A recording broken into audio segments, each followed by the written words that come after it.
გიფიქრია ოდესმე, რომ ეს ლამაზი ქვა, რომელიც იპოვე, მინერალია თუ უბრალოდ ქანია. სწორედ დღეს გაგარკვევთ. გავიგოთ, რა არის მინერალი და როგორ განვასხვაოთ ის ქანისგან, გეოლოგიურად და ვიზუალურად. დავიწყოთ.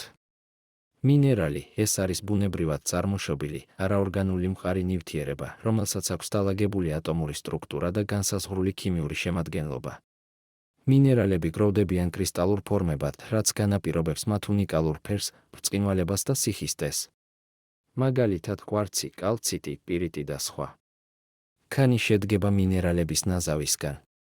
ეს არის ბუნებრივად წარმოშობილი მყარი მასა, რომელიც შეიძლება შეიცავდეს ერთ ან რამდენიმე მინერალს.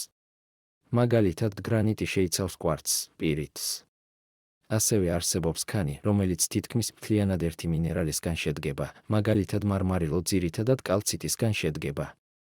განსხვავება არის შემადგენლობაში. მინერალი არის ერთგვაროვანი, ქიმიურად და სტრუქტურულად ერთგვარი ნივთიერება.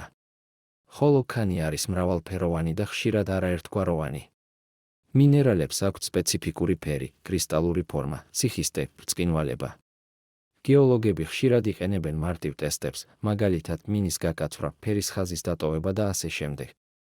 მინერალების ცოდნა მნიშვნელოვანია, ისინი გვეხმარება ქანების კლასიფიცირებაში, გარემოს გაგებაში და ზოგჯერ ეკონომიკური რესურსების აღმოჩენაშიც.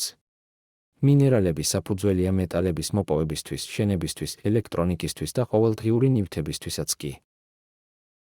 მოკლედ, ყველა მინერალი შეიძლება იყოს ქანის ნაწილი, მაგრამ ყველა ქანი არ არის მინერალი. ახლა თქვენ უკვე იცით განსხვავება. მოგეწონათ ვიდეო. დააწკაპუნე მოწონებაზე და გამოიწერე გეოკორი, კიდევ უფრო საინტერესო გეოლოგიისთვის. და კომენტარებში დაწერე, შენს რეგიონში რომელი ქანი ან მინერალი შეგხვედრია.